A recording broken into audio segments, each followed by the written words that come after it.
All right, guys. So as you guys are doing that, I'm just gonna read the objective for this class. Oh, that's cool, soccer. Um, in this lesson, you will solve literal equations and formulas for a specified variable. So first of all, we're gonna learn what literal equations is, because to me, I don't even know what a literal equation is. So we're both gonna learn something today. I know math, but I've never heard that term, uh, literal equation. Hey, Arthur and V. Um, so I know you guys are a little late because you probably just got off your appointment with Solution. The questions for today are: what qualities do you look for in a friend? Or what's your perfect Sunday? Or if you could be excel at a sport, what would it be? Just put down the number of the question you're answering, and that's going to be how I take attendance. So we're going to find out today what a literal equation is. All right, so literal equation. So here, they're literally just writing it out, it looks like. They're doing an equation and we're just solving for it. So type the correct answer in the box, use numerals instead of words. So basically just use a number instead of words. So first things first, we always distribute. We have 5n plus 3. I'm literally just writing this down. For distributing, I'm going to distribute this. So I'm going to make this equal to -2. That's the first one. And let me do it in blue just so I can have variety here. And then for blue, I'm going to have a negative times a negative, which is a positive 14n. Now what I want to do is I want to move all my n's to one side. I don't like negatives, so I'm going to make sure this subtracts here. So I'm going to end up getting 34 equals -2. And then this is going to be plus 9n. Got to move all these over. So what I'm going to do, add 2, and I end up getting 36 equals my 9n. What I'm doing, guys, too, is I'm color coding it so you guys can see the steps. And anything that I just bring down, I'm just writing down in black. So I'm going to try to do that from now on. If I ever forget, just let me know. Just be like, hey, Mr. Victor, type in the chat. Just be like, can you color code it? So I'm going to divide by 9. Oops, I didn't color code it. So that would have been a good time to point that out. Going to color code it with red, divide by 9, divide by 9. So I end up getting this n equals 4. And that's how we get that 4. So as always, guys, just make sure to go back in the videos if you want to see how to do these step-by-steps before you take your test. So as always, watch the introductions on your own. Literal equations. So we're going to go more into literal equations. So the meaning of a literal equation can be traced back to its Latin roots, literals, composed of letters. So it's just literally saying, I need to stop saying the word literally. Basically, well, I'll use the word basically as a replacement. Basically, what it's saying is literal just means using letters. So that's how we use variables and stuff. So it's basically just saying how to make equations when we have letters instead of the actual thing. So there are variables, but sometimes we're going to have other letters that we need to solve for. So just remember, if you don't know what something is, we're just going to use a letter in place of it. It's going to be a placeholder. So since this is a linear equation, this negative a is going to represent our slope. Just think of it that way. So let's go back over here. How to solve for this. So first we have to figure out what our a is. So I believe they're going to give us that. Oops, wrong one. So they're telling us to isolate this. And then we're going to subtract by this. So this is helping us solve for x once we figure out our a. So we don't know what our A is, but once we figure out what the A is for our particular situation, we'll be able to figure out the X for that exact situation. So now they're like, hey, we found out that our A is 3. Okay, cool. Now I can solve for X. So it's what they call a placeholder. We don't know what it is yet. So it's going to hold that place until we figure out what that 3 is. So it's essentially just solving for an equation when we don't know what that other letter is. Does that make sense? Cool. All right, so moving on. Make these unanswered.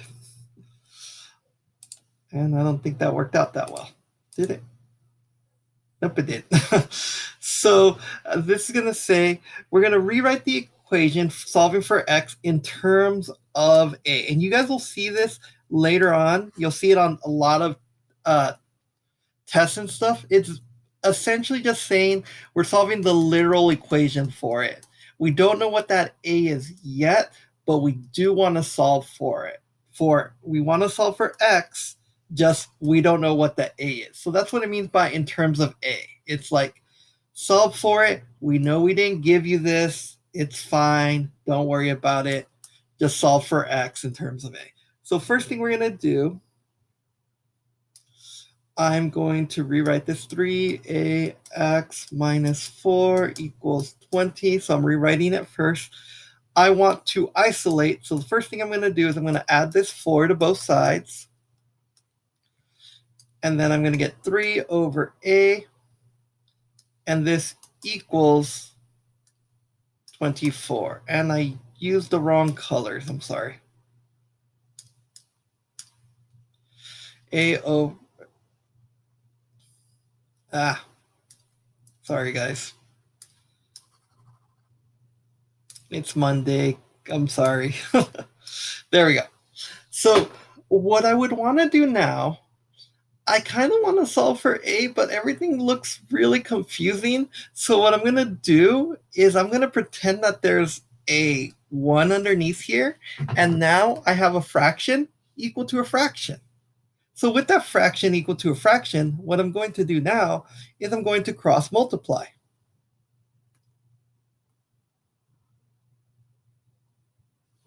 Okay, so what this is going to do, let me use a different color for this one.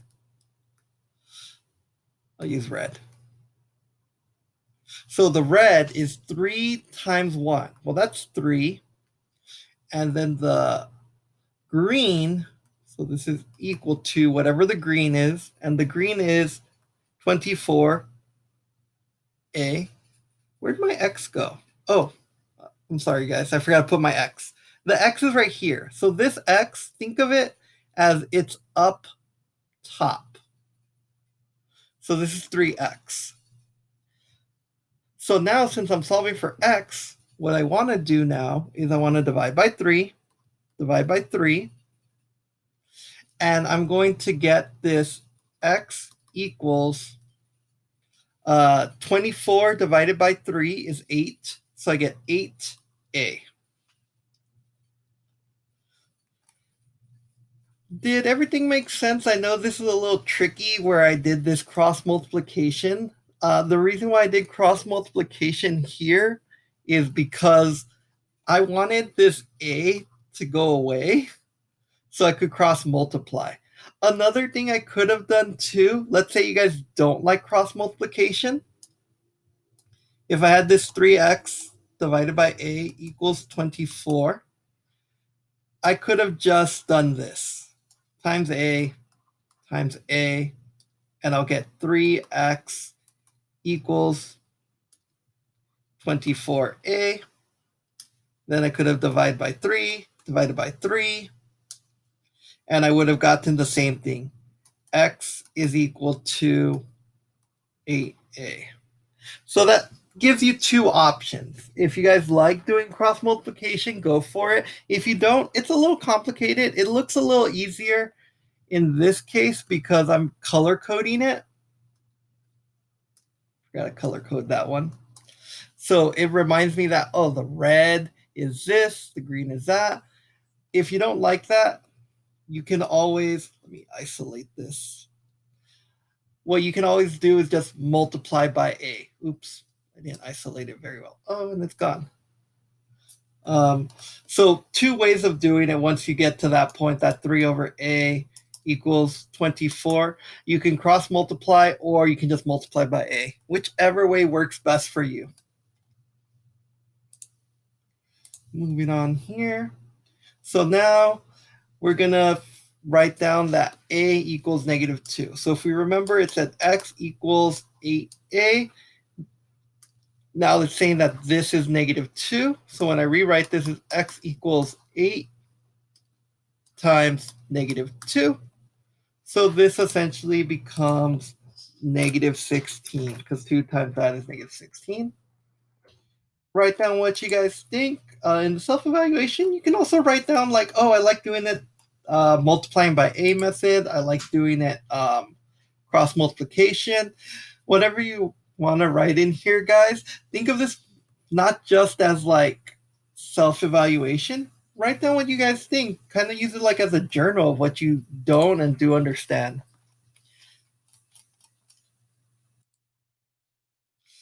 All right, formulas. So now we're going to talk about formulas. So for example, one formula that's used a lot, and we're going to use it from now until like algebra 2, is this idea of area equals base times height. Once we get into like factoring and stuff, this formula becomes very useful. So this is a very good formula when it comes to the example of literal because we're having this base and our height. They're kind of like replacement things that we're holding true right now. So we don't have that information, but we know where they are relative to each other. So the formula exists. So it's this relationship between the variables. Let's rewrite the formula. So here's our formula, but we want to isolate h. So in other words, we want to use this formula, but we want to make it solve for h instead of a. We want to solve for h. We might know what the area is, and we might know what the base is, but we want to solve for this h. Sorry, I need to stay more consistent with my colors. I'm so sorry.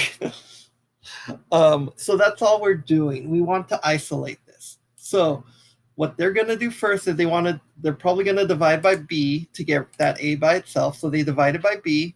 They cancel out that b. So now we have the h in terms of a and b. And remember, in terms just means we don't know what a is. We don't know what b is. That's all it means by when they say in terms of, is that we don't know what those letters are yet. And you can just swap them because of equality. So these two just swap out.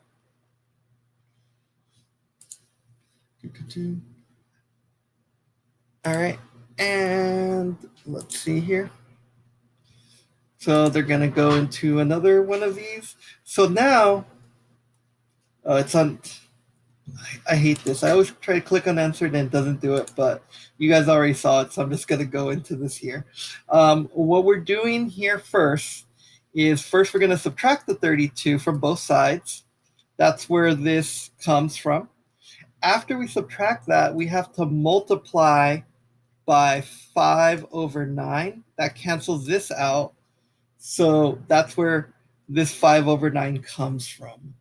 So just to kind of do it step by step, first we're going to rewrite this. F equals 5c plus 32. I'm going to subtract my 32 from both sides. I get f minus 32 equals 9 over 5c. I left room on purpose because now I want to multiply it by 9 over, not 9 over 5. I want to reciprocate. Reciprocate is this idea. Reciprocate is this idea of multiplying by the reciprocal. I don't know if that's how that's spelled. That's why I'm removing it really fast. But we're going to reciprocate it. So I'm going to multiply it by the reciprocal. multiply this by the reciprocal. And what will end up happening is I get this C equals this 5/9 parentheses. It's supposed to stay black, but this works. So that's where I get this formula from. Is I'm going to eventually distribute it, but there's no point in distributing it now because that's more work, so that's why they leave it that way. So again, guys, this works smarter, not harder when it comes to this. And why do I even bother doing this? Because then they end up showing it here. All right, so let's look at this next one. So they want us to convert. So again, here are the answers, and I'm going to just explain this because I just realized I can just explain it instead of doing this. So in this one, we know what our Celsius are. So what I'm going to do is I'm going to use the Fahrenheit formula. We don't know what Fahrenheit is, so we're going to use this Fahrenheit formula. So we're just going to plug it into the Fahrenheit formula.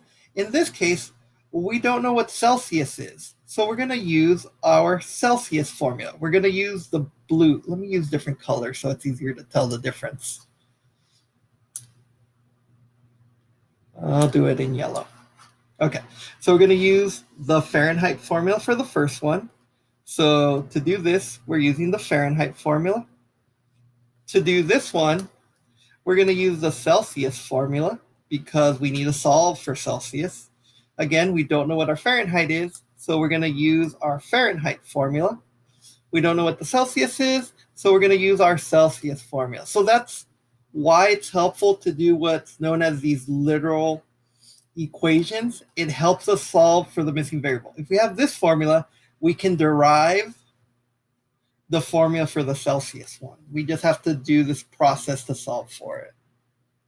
Does everyone kind of start understanding what these literal equations are? I didn't even know these had a name, to be honest. So, like I said, we both learned something new today. I learned that these are called literal formulas. So why do you think it might be useful to rearrange formulas with variables? Well, you can write down what I said. If you're trying to solve for a different variable, it's easier to just have that variable in. That way you're just like, okay, well, in this case it was Celsius. It's like, if I want to solve for Celsius, I already have a formula for it. I don't have to like rewrite and rearrange it. Now I have a formula specifically for solving for Celsius. Whereas if I only use the Fahrenheit formula, I have to plug it in, rearrange it anyway. So it kind of like does the work for you. So you can write something like that on your part. See. On self-evaluation, just write down different ways of thinking about it. Like, for example, if I did self-evaluation, I would write something down like, I didn't know what literal formulas are. Now it helps me. It's that in terms of. It really helps you for that in terms of. All right, and we're doing good time right now. So this is saying, let me do the unanswered one for now. In science, when a force moves an object, it's called work. Scientists. So basically, they're giving us this formula right here. I'll do it in blue, sure, why not? This formula, and they're telling us this force. They're going to give us the force. The force is in newtons, and that's this part right here. So they're going to plug this in, and now they're giving us the work. So the work is the W. Here's our work, and we're going to try to solve for this distance. So we don't know what the distance is. So when we plug this in, we're going to do 42 equals, I guess I should do that in black, equals our force, which was 6 newtons, and we're solving for our D. So in order to solve for D, I am going to divide by 6, and now I get this D equals, does anyone know what 42 divided by 6 is off the top of their head? 6 times 6 is 36, so it would be 7. I don't know why I didn't realize that, because they already had it answered. And again, here, they're solving for the literal formula first. So they're like, let's solve for the literal formula. Since we're solving for distance, since we're solving for, what was it using green? Since we're solving for distance, let's isolate the distance. So they're rewriting the equation to solve for distance. That lets us know that all we have to do is divide. All right. So next one here. So work is equal to this. So here's a bunch of different ways. So let's say we don't know what the work is. We're just going to take our force times distance. If we want to solve for distance, we want to isolate distance, so we're going to divide by F. And that's going to give us our distance formula if we're looking for work in that. And force, let's say we want to solve for force. Well, in order to solve for force, so basically in this one, we wanted to solve for distance. So we're going to get rid of this F. In the other one, we're trying to solve for force. So we want to get rid of this D. So that's why we're dividing, and we end up getting the force. That's what it means by using literal equations, this idea of letters instead of numbers. So we're going to use, in this case, we're going to use this formula. Oops. This formula here. But they want us to solve for our base. So that means they want us to isolate this B. So let's take a look. Don't just rush to the answer. I'm going to explain it over here. So if we want to isolate our B, first what they're doing here is they want to get rid of this 1/2. So remember, with 1/2, it's a fraction, so you're going to reciprocate it. Well, that's just multiplying by 2. 2 over 1. 2 over 1 is basically just 2. So that's why they're multiplying by 2. Then we still want to solve for our B here. So since we're solving for B, we want to get rid of this H. So that's why they're going to divide by H on both sides.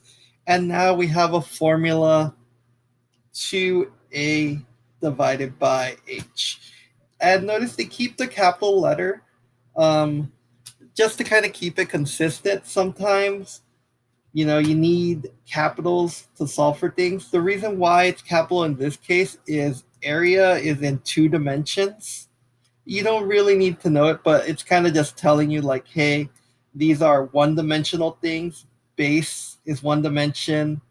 Height is 1 dimension, but area is capitalized because it's 2 dimensions. It's all of these little squares in here is what makes area. That's not something you need to know, but just in case you were curious as to why it was capitalized. So now we're going to calculate with units. Units are important. This idea of units is kind of like saying miles is a unit, pounds is a unit, or they use newtons. Technically, if we're talking about SI, metric and stuff like that, newtons would be easier to understand than pounds. All the formulas refer to newtons. But that's what it means. So sometimes we're talking about 2 units, like we're talking about miles per hour. That's speed. So units of speed would have 2 units, miles per hour. So let's go get into calculating with units. When we calculate with units, what we want to do is we essentially want to eliminate the units to solve for another unit. So let's say, for example, we were solving for speed equals distance over time, and we want to solve for time. That means we want to make sure it's in a units of time. And you can figure that out by eliminating stuff. You'll see it more in like chemistry and physics. So this is saying, like, hey, we want to change the units. So they're starting us off really easily. They're like, hey, we want our units to be the same. Well, 12 inches equals 1 foot. So since 12 inches equals 1 foot, whenever we multiply by inches over foot like this, you're essentially just multiplying by 1.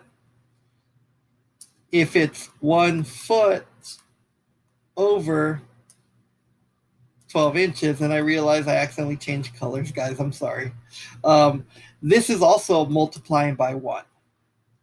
So it's a good way of keeping your formulas the same, but you're converting it. You're doing this type of conversion.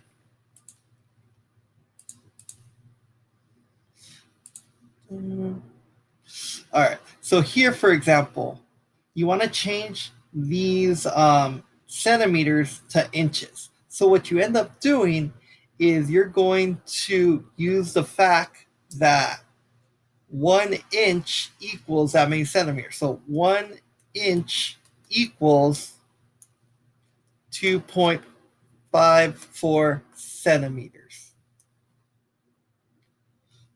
So you're going to use this. Usually, if you need to solve this, honestly, I just look it up on Google.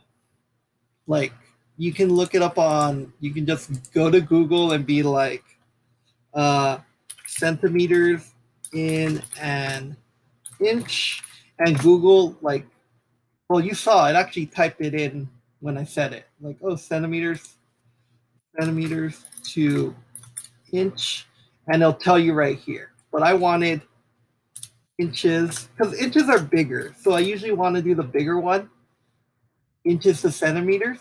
That way, this isn't a decimal. Because if I do centimeters to inches, centimeters are tiny, they're really small. Centimeters to inches, I get this really tiny decimal, and I don't really want that. Is this making sense, guys? I know it's a little slow today and it's a Monday. Everybody awake? All right, cool. And again, this is fractions. So this is like, it looks scary, but it's not. Remember, this is just a giant one. These two are equal to each other. So what happens here is when we convert it, our centimeters cancel out. This centimeter cancels out with this centimeter, and we're only going to be left with inches as our units. So that's why the units are really useful, because once you cancel it out, you know, oh, look, they even did it in red too. You know that you're only left with units. So if you do this right, you should have the centimeters on top crossing out with these centimeters on bottom. That's the only way to do it. So how do you organize this fraction? Well, since I have centimeters on top, I want centimeters to be at the bottom when I multiply. That way they cancel out. So that's a good check for you. You're either going to use 1 over 2.54 or 2.54 divided by 1. But you need these units. So writing the numbers down doesn't help. You need to write down what units they're in. And moving on to 22, they want to do miles per hour, and they're probably going to convert it into meters per second. Oh, I've seen this so many times. That's because in physics, they use SI units. They basically use the metric system. So miles per hour isn't really used there. They use more the metric system, which is usually miles per hour or kilometers per hour. So we want to change this. So in order to do that, we need to use two facts. How many meters, because a mile's bigger, how many meters are in a mile, and we want seconds. So we're going to use, again, the bigger unit, and we're going to say there's 3,600 seconds. If you didn't know this, you could work your way to it. There are, in 1 hour, let me kind of write it down. 1 hour has 60 minutes, and 1 minute, and the reason the minutes are on top is because I want to cancel out, has 60 seconds.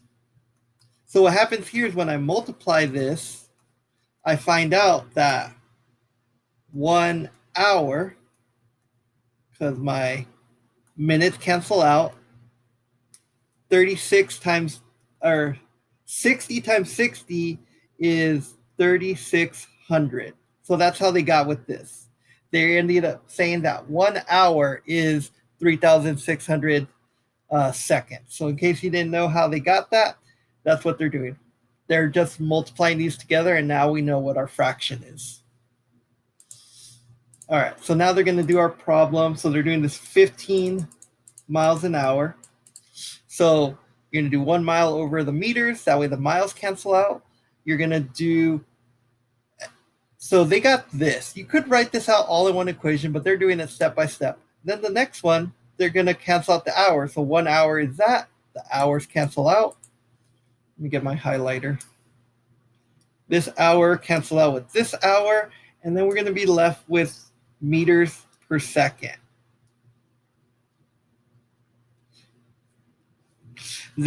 All they did here was they just divided these. They just divided them out to get this number.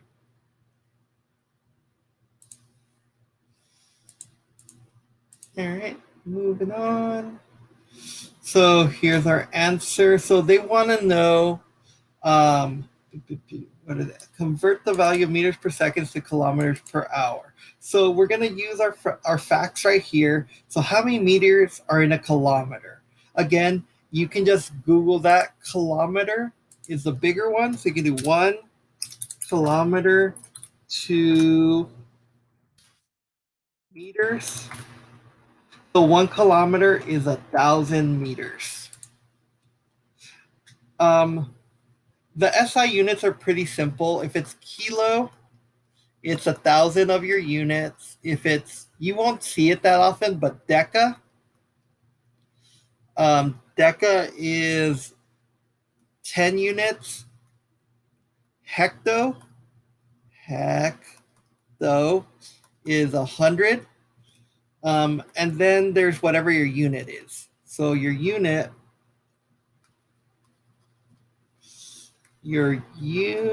black. I want black. Your unit is 1. And then you're going to hear deci. Deci is 1/10 of a unit. Centi is 1/100th of your unit. And you guys have probably heard it before. This milli, I'm sorry, I know it's in white, so it's hard to see, is 1,000th of it.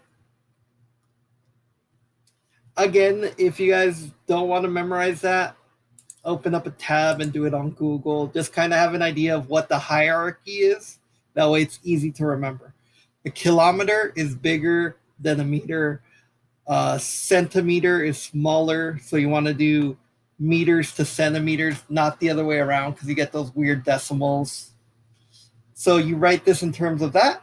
Then what you're going to do is you're going to plug in your meters and your hour.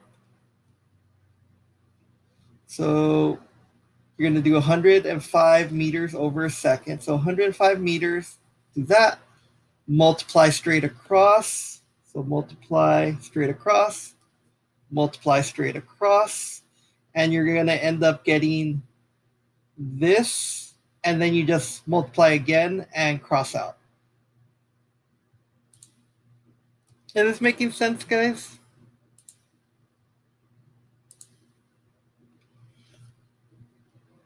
Cool.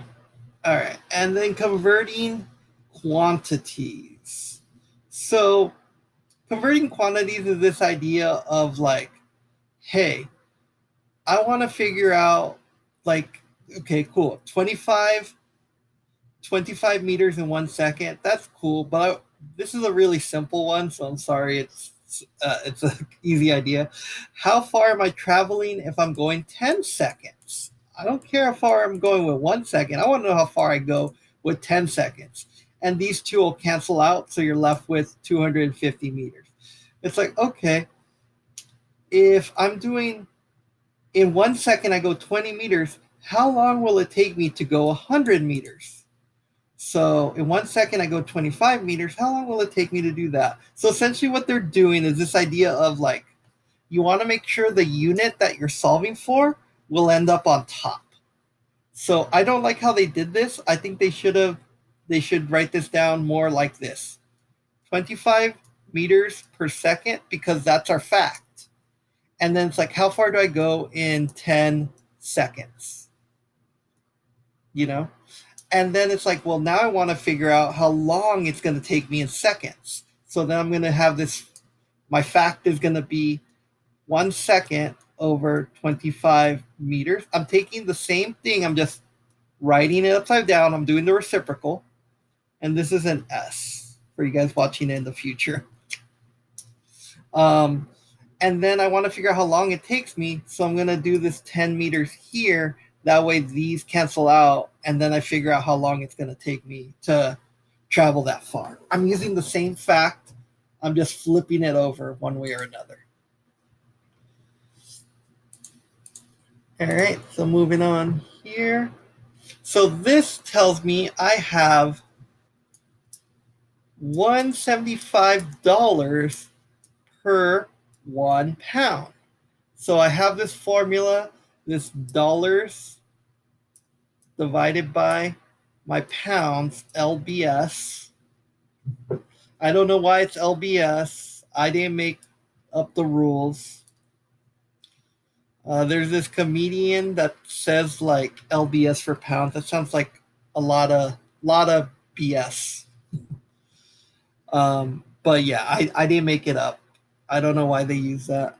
So now they're saying this is how many apples, but I want to buy this many dollars of apples. Like I only have this much money to buy apples. How many pounds of apples can I buy? So in other words, I want my pounds to be at the tippy top. So I'm going to do 1 pound per this. Then when I multiply it,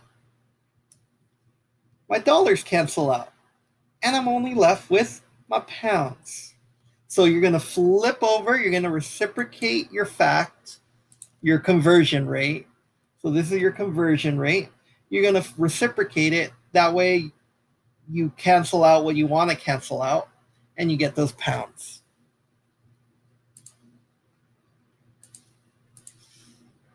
All right. Oh, and the answer for that, guys, when you go into this is 3. So that's how they got it.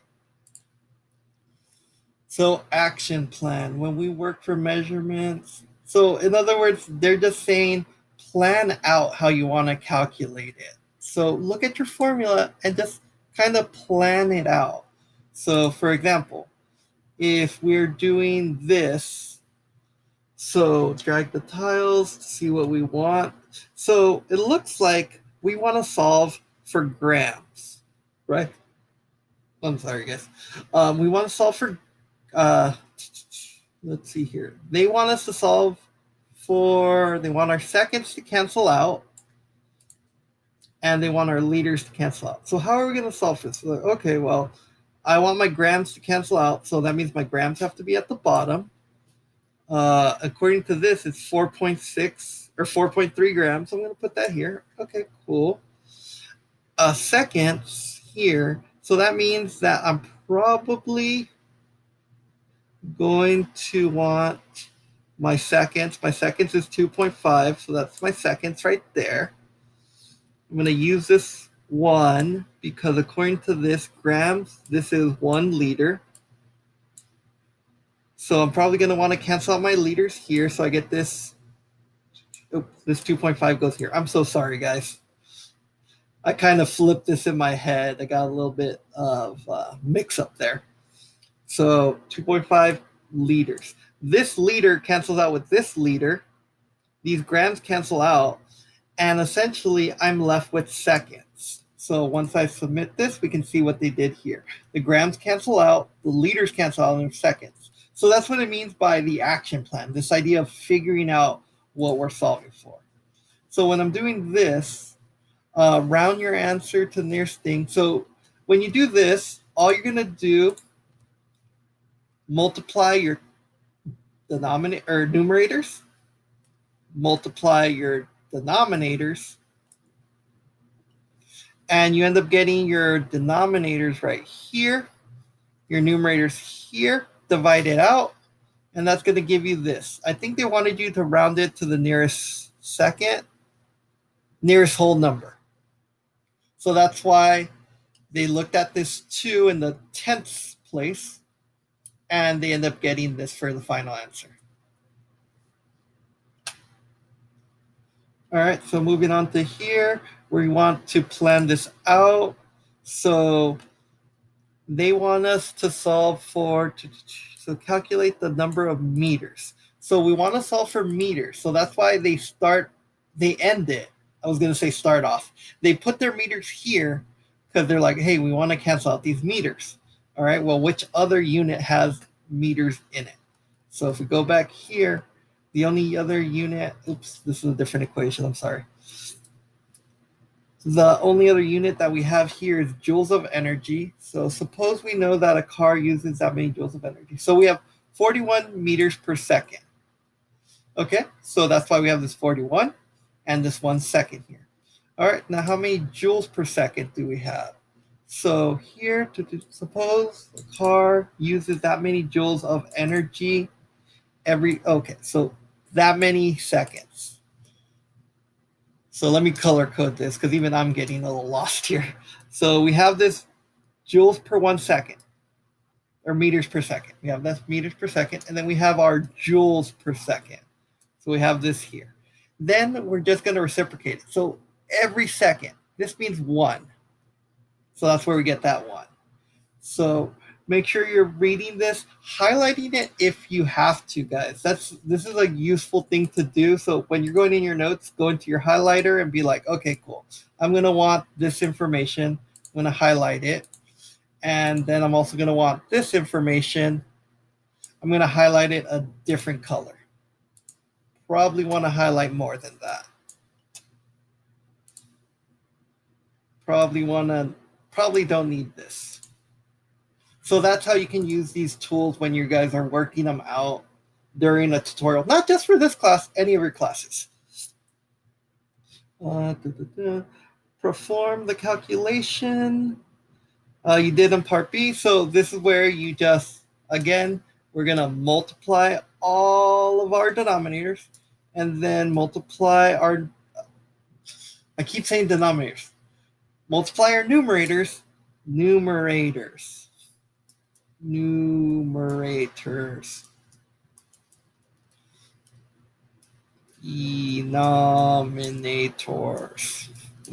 The way I remember this, I someone taught me this once when I was in high school. This is north, and this means down. Because north on the map is always up. And I mean, I don't think I really have to explain down. I mean, it's down. So numerator means up, and denominator is down. That's how I remember it anyway. So you're going to multiply those out, then divide, and that'll give you your answer. So here, for evaluation, I would put down like I needed to highlight my units. I don't like word problems. I'm right there with you guys because I don't like reading. So to me, it's kind of hard to do it. So I end up having to nitpick the information that I want. And then I'm like, okay, cool. Let me just plug in that information there. So I'm right there with you. If you guys do need help with word problems, let me know. I have the same struggles when I was in high school. So let me know. I can show you how to pick out the information. Can you scroll down a little bit, please? Where did you want me to scroll down, Donna? Sorry. Or am I in the spot that you want? And is that good, Donna? Or do you need me to scroll down again? To part B. Okay. This part right here? I think this is part B. Right there? Yes, no, maybe. Again, remember you can always rewatch this later. So if you want, what I recommend, guys, is when we're doing the cohort, take notes as best you can because I know I go through it really fast, and you can always like kind of keep track of like where we are and just skip and take notes later. Where the basics are, please. Sorry, where the boxes are. Oh, the boxes for part B. Oh, this one. So it's on part A. So it's question 2, part A. So question 1, part A is this one. I think you mean question. 2 part A, it's this one right here. We're just doing it backwards. So we just flip this over. And again, like I said, you guys can always rewatch it later in it. All right. So moving on. We're running short on time. I'm sorry, Donna. All right. So summary. So we're at our summary point now. All right, cool. So the idea of this is we want to solve in terms of A. So if we want to solve in terms of A, what we're going to want to do is we're going to want to simplify it. We're going to move anything that's not A over. So we're going to want to get rid of this -10. We're going to want to get rid of this B. We're going to want to I should be highlighting this. So we want to get rid of this -10. We want to get rid of this plus B. We want to get rid of this C. We then want to get rid of this 3. So moving over to the next one, what they're doing is they're getting rid of this 10. Then the next step, we'll see that they're getting rid of this B. And then the next part after that, probably going to get rid of that C. And I don't like how they keep moving this because they're not in the right spot anymore. So they're going to get rid of that C by multiplying it. And then finally, the very end, we're going to divide everything by 3. Notice what they do here, guys, is when they multiply, they don't distribute it. They're just like, let's put this in a parentheses to make it easier. And in this one, you don't see it, but whenever you're dividing, I always pretend that there's a parentheses there. So they're just leaving in parentheses. So with literal equation, that's all we're doing. Okay, I'm glad you got it. Donna, I just saw that in the chat. All right, so that's what we're going to do for that. So this is just step by step on how you do it. Like I said, it's always good to look at your summary before you do your applications and before you do your mastery tests. So I don't have that much time, guys. So next class, take a look at this whenever you guys get a chance for the unit activity.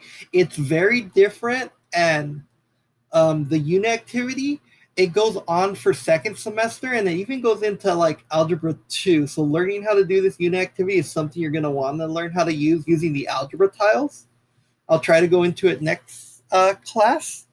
But as for now, guys, if you've already answered the question, you're free to go. If you haven't answered the question yet, the questions were number 1, and write down the number that you're doing.